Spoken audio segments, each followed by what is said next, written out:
Resta in vigore fino a giovedì compreso l'allerta rossa per la qualità dell'aria nel comune di Venezia. Il livello massimo di allarme è scattato dopo 10 giorni consecutivi di sforamento dei limiti di PM10. Vietata la circolazione anche ai veicoli commerciali diesel Euro 4, ma per aggirare il blocco basta un'autocertificazione. Una decina le sanzioni emesse finora dalla Polizia Municipale. La sensazione generale è che le misure straordinarie siano rimaste in buona parte sulla carta.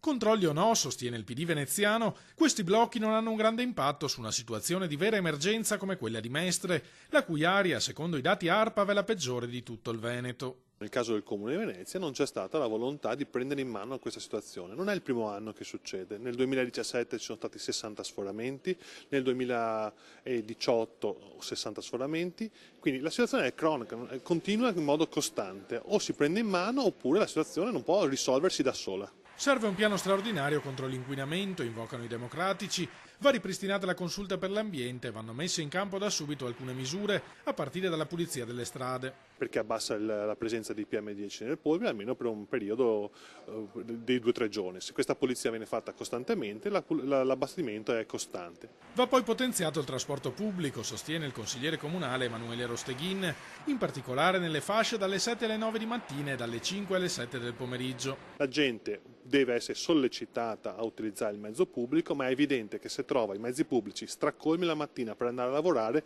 continuerà a utilizzare la propria macchina.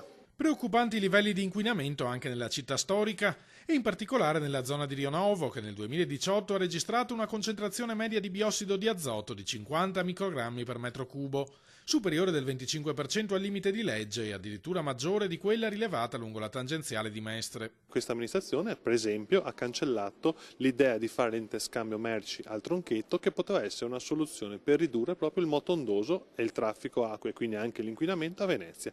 Uno dei luoghi più inquinati del centro storico è la Giudecca e come sappiamo tutti macchine non ne vedono.